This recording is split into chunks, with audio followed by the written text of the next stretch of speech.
yang betul Abu Thalib dengan Rasulullah SAW ini. Sampai ketika Nabi diangkat menjadi Rasul, sayang pun tidak berubah. Pernah Abu Thalib ini diintimidasi Pak oleh orang Quraisy. Kau suruh enggak keponakan kau itu berhenti? Enggak juga dia berhenti berdakwah. Kami akan melakukan tindakan kekerasan. Tapi kalau dia mau berhenti, dia mau jadi raja Arab, kami jadikan dia raja. Dia mau harta, kami jadikan dia orang paling kaya. Kalau dia mau perempuan, kami carikan perempuan kami yang cantik. Tapi Rasulullah mengatakan, bulan, matahari diletakkan di kedua tanganku ini, tidak akan kuhentikan dakwah ini paman. Maka kata Abu Thalib, lanjutkan dakwahmu nak, aku yang akan membelamu. Jadi Abu Thalib sendiri yang membela dakwah Rasulullah. Hasilnya apa yang didapat Abu Thalib Pak? Kelaparan selama 3 tahun, makan daun, karena orang Quraisy memboikot keluarga Bani Hashim. Pokoknya jangan ada yang ngasih makanan ke keluarga Bani Hashim, jangan ada hubungan pernikahan, sampai dibatalkanlah pertunangan antara anak Abu Lahab dengan putri Rasulullah Ummul Kulsum dengan putri Rasulullah Zainab. Batal semuanya. Berapa ujiannya berat terhadap dakwah Islam ini. Jadi Abu Thalib 3 tahun lamanya kelaparan, memakan dedaunan, kadang sesekali ada juga lah sempat ada orang yang menyembunyikan makanan untuk makan keluarga Bani Hashim ini. Tapi rupanya begitu dilepas pemboikotan terhadap keluarga Bani Hashim, ini ada peran seorang kafir Pak, namanya adalah Mut'im bin Adi. Ini orang, sampai kata Rasulullah waktu menawan tawanan perang Badar, aku kalau sempat Mut'im bin Adi yang datang kemari minta dilepaskan 70 orang tawanan ini, aku lepaskan mereka, karena besar juga jasa Mut'im bin Adi ini Pak. Tapi dia bukan Islam, jasanya besar terhadap Islam. Waktu Rasulullah diusir dari Mekah ke Taif, kemudian dari Taif mau balik lagi ke Mekah tidak bisa, itu juga yang menjamin adalah Mut'im bin Adi. Nah, jadi makanya beda agama pun betul kita dengan tetangga kita harus tetap memperlakukan mereka dengan baik. Kalau dia lapar, kita kasih makan. Ini kadang tetangga Kristen, lapar, biarlah dia suka-suka dia, biarlah agamanya jangan. Rupanya tidak bisa dalam Islam. Tetap kita harus berhubungan baik kepada orang di luar agama kita, kecuali dia mengganggu atau memerangi kita. Nah, jadi Mut'im bin Adi inilah yang menjamin waktu itu lepas pemboikotan keluarga Bani Hashim. Tapi beberapa hari sudah lepas Pak, mungkin terkejut perut Abu Thalib dapat makan yang normal lagi, jatuh sakit. Di saat sakit keras itu Rasulullah datang mengatakan kepada pamannya, Ayyu am qul la ilaha illallah, wahai paman, kau tinggal sebut aja la ilaha illallah, kalimatun ahaju laka biha indallah. Ini akan jadi alasan bagiku untuk memintakan ampun kepadamu pada Allah. Dibujuk oleh Rasulullah, tinggal mengucap la ilaha illallah aja paman, udah masuk surga kau paman. Kemudian datang Abu Jahal Pak, atarghabu an millata Abdul Muthalib, apakah engkau membenci agama Abdul Muthalib? Nah, inilah bahayanya kawan yang buruk Pak. Lemah jadinya hasutan yang baik di saat kalau ada hasutan yang buruk datang. Karena Pak, pikiran kita ini lebih mudah untuk buruk daripada untuk baik. Nah, dihasut oleh Abu Jahal, akhirnya apa yang terjadi Pak?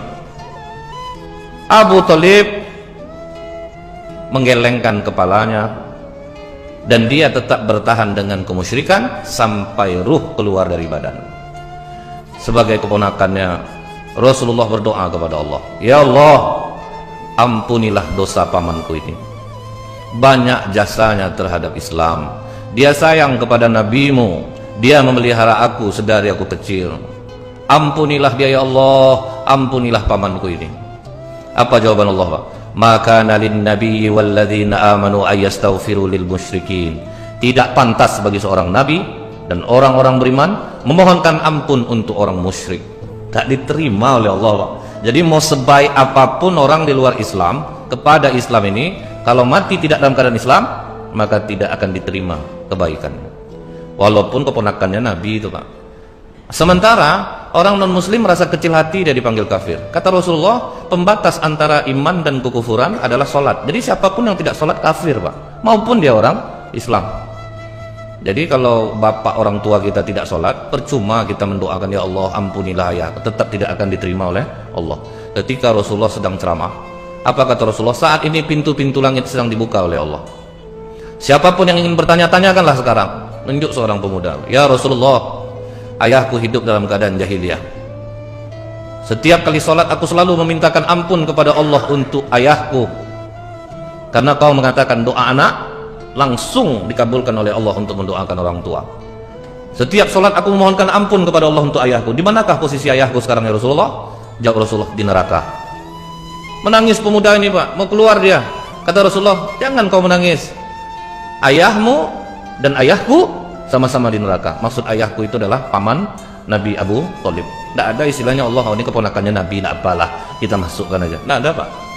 Kalau kita ya banyak tenggang rasa tuh Pak. Tidak enak lah kita, keponakan Nabi itu. Malik, tidak usah lah kau azab betul lagi Malik, pelan-pelan aja lah ngazabnya itu. Nanti lain lah kata orang, tidak ada Pak. Pokoknya masuk neraka. Sampai kata Rasulullah, kalau bukan karena aku, pamanku ini akan diletakkan oleh Allah di neraka yang paling bawah. Tapi Allah hanya meletakkannya di neraka yang paling ringan. Bertanya sahabat, bagaimana neraka yang paling ringan itu ya Rasulullah? Dipasangkan sendal neraka di kaki, mendidih otak di kepala. Itulah azab neraka yang paling ringan. Dan dia merasa itulah azab yang seberat-beratnya. Terpukul hati Rasulullah Pak. Paman meninggal dalam keadaan tidak muslim. Berduka betul Rasulullah. Berapa sedih hati Pak. Dari kecil bersama banyak bayangan oleh Rasulullah. Belum selesai kesedihan yang pertama, ada yang mengatakan jarak selisih 3 hari. Di dalam kitab Bilik-bilik Cinta Rasulullah karya Dr. Nizar Abbasah, seorang pakar sirah Nabawi di Syam, Syria. Jadi Pak, di hari-hari akhir Ummul Mukminin Khadijah, dia duduk di kursi, badan sudah kurus Pak. Bahkan dalam riwayat ketika menyusukan Fatimah itu sudah darah yang keluar. Jadi tidak ada air susu lagi, darah yang keluar karena tidak makan selama 3 tahun. Dedaunan yang dimakan. Kebiasaan Ummul Mukminin Khadijah itu Bu, kalau Rasulullah pulang, dia berdiri menyambutnya. Ini yang tidak dilakukan istri sekarang Pak. Jujur Bapak, ada enggak Pak? Bapak pulang ke rumah, berdiri istri Bapak menyambutnya. Istri saya pun enggak Pak, sama nasib kita. Jadi kebiasaan Ummul Mukminin Khadijah itu Pak, begitu pulang Rasulullah, dia berdiri menyambutnya. Nah waktu hari-hari terakhir Ummul Mukminin Khadijah itu Pak, dia mau berdiri menyambut Rasulullah, tapi badan sudah ringkih Pak, udah menggigil, tidak sanggup lagi untuk tegak. Langsung dikejar oleh Rasulullah, duduk saja Khadijah, jangan kau berdiri, duduk saja Khadijah. Langsung menangis Ummul Mukminin Khadijah. Dalam tangisannya itu Rasulullah bertanya kepada Ummul Mukminin Khadijah, menyesalkah engkau bersuamikan aku Khadijah sampai engkau menangis? Dulu kau perempuan terkenal dan dipandang orang segan kepadamu. Semenjak kau menikahi aku, hartamu habis, kau tidak lagi dihargai orang. Maafkan aku Khadijah. Apa kata Ummul Mukminin Khadijah Bu? Aku menangis ini bukan karena itu ya Rasulullah. Aku melihat perjuanganmu masih panjang, sementara hartaku tidak ada lagi bisa untuk menolong dakwahmu.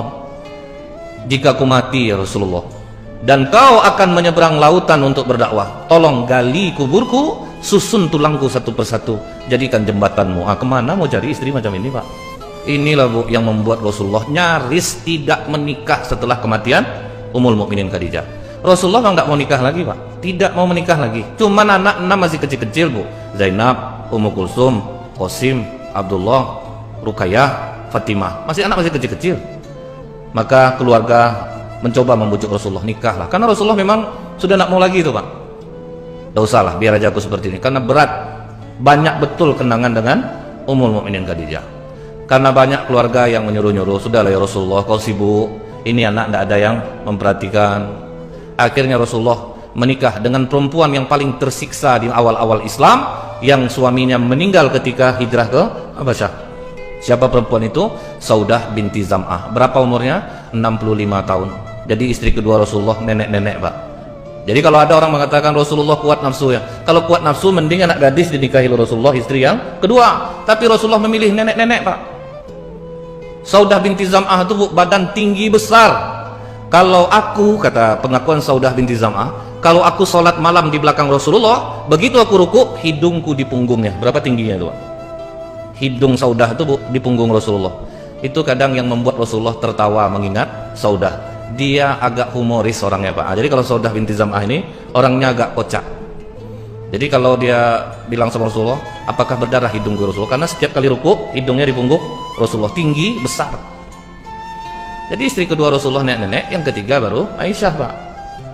Itu tandanya Rasulullah bukan berdasarkan hawa nafsu. Inilah yang menyebabkan istri-istri Rasulullah sangat sakit hati sama Khadijah, terutama Ummul Mukminin Aisyah Pak. Apa kata Ummul Mukminin Aisyah Bu? Aku tidak pernah bertemu dengan Khadijah, tapi aku sangat cemburu kepadanya. Karena Rasulullah ini, Bu, pernah dia duduk berdua dengan Aisyah.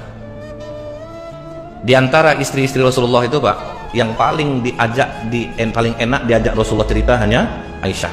Jadi istri Rasulullah itu, Bu, memiliki talent yang berbeda-beda, Pak. Kalau Zainab kecantikannya sama dengan Aisyah, bukan Zainab anak Rasulullah, istri Rasulullah Zainab binti Jas. Kalau Saifiyah binti Huyai yang paling enak masakannya, itu tidak ada lawannya, Pak. Sampai Aisyah pun cemburu dengan masakan Saifiyah. Tapi yang sering diajak Rasulullah curhat, Aisyah. Yang sering turun ayat ketika Rasulullah di rumah, Aisyah. Apa kata Rasulullah kepada Aisyah? Wahai Aisyah, maukah kau mendengar ceritaku? Mau ya Rasulullah. Ketika aku menerima wahyu di Gua Hira, alangkah takutnya aku melihat Jibril dalam rupa aslinya. Menggigil aku Aisyah, lari aku dari atas bukit itu, pulang ke rumah. Aku berteriak di luar rumah, selimuti aku, selimuti aku. Selimut tidak ada. Khadijah langsung memelukku Aisyah. Tentram hati aku, rasa sakit hati Aisyah, Pak. Jadi dalam hadis ini, Bu, posisi kepala Rasulullah menyandar, langsung Aisyah melepaskan. Udahlah tua. Nah, gitulah kira-kira, Pak. Itu aja cerita Khadijah. Untuk apa juga disebut perempuan tua yang sudah tanggal giginya tuh? Sampai begitu kalimatnya, Pak. Tanggal gigi maksudnya, Bu, udah meninggal, ngapa juga disebut lagi? Bukankah Allah telah menggantikan yang jauh lebih baik daripada Khadijah? Di antara istrimu ya Rasulullah, semua sudah dipeluk oleh laki-laki. Aku sendiri yang enggak. Aku lebih cantik daripada Khadijah. Aku lebih baik daripada yang. Masa kau cerita Khadijah terus saja sama aku? Apakah langsung dibujuk-bujuk Rasulullah, Aisyah? Sama sekali tidak, Pak. Tutup mulut kau Aisyah. Tidak satu pun di antara kalian yang bisa melebihi Khadijah. Dia membenarkan aku di saat orang mendustai aku, Aisyah. Dia bantu aku dengan hartanya di saat orang tidak ada membantu aku. Jadi tutup mulut kau, jangan kau ngomong soal itu. Seperti itu untuk Khadijah. Dibela, Pak. Nah, jadi, Bu, itulah sayang Rasulullah kepada pamannya, kepada Ummul Mukminin Khadijah. Inilah yang disebut dengan tahun kesedihan, Pak.